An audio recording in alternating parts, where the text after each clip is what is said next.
Can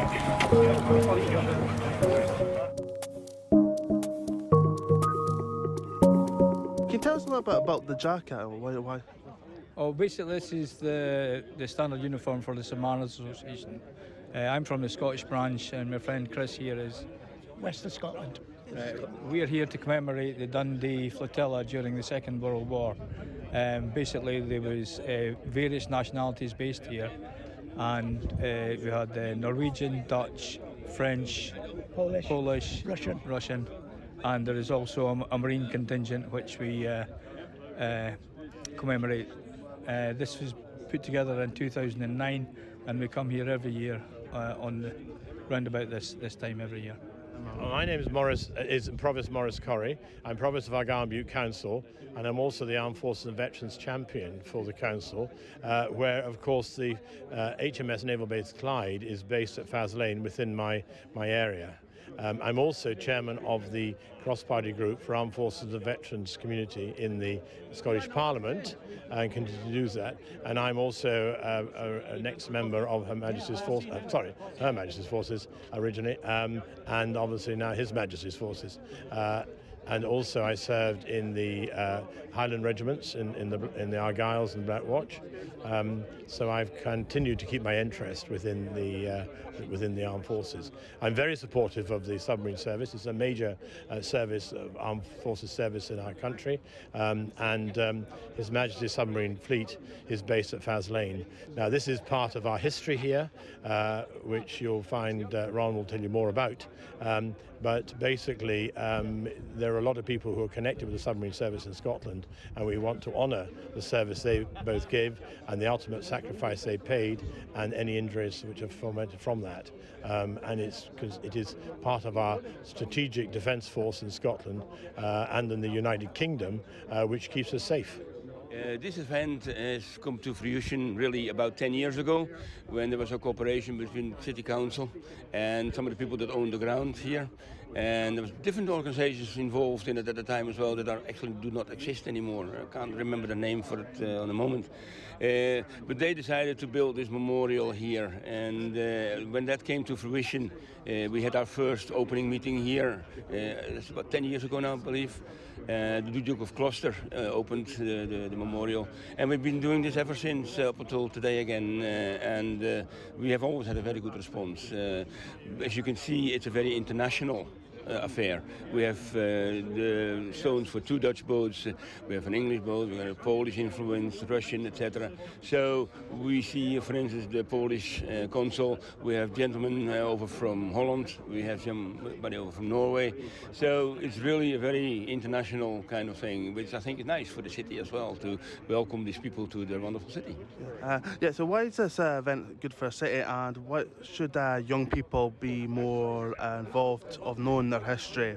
Definitely, I would think. It's good for the city because we attract obviously people from various countries that have an opportunity to basically see all the other attractions that are around here as well. For young people, we would like to encourage young people to obviously look at their own history. This town has a fantastic history when it comes to submarines. They were one of the first bases in the UK that had submarines, and they were down port here in that loch here at the harbour here.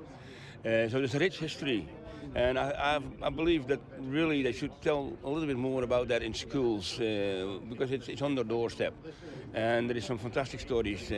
Unfortunately, one of the sad stories is that 6 boats left in World War II, and 6 of them never returned here, which caused the death of 296 people, which we commemorate today, basically. Can you tell us a little bit about the badges on your jacket? I find them very interesting.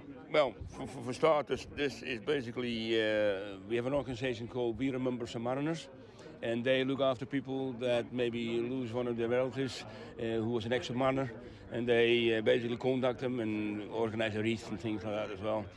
This is a badge that belongs to what we recently formed is the Submarine Family, which is a nationwide organization which encompasses basically also the family, and We Remember Submariners. They're all in the one organization. This is the Dutch submarine or Navy flag. We have a national flag, and this is the equivalent of your Navy sort of flag as well. This is the most important one. You see all submariners have this set of dolphins.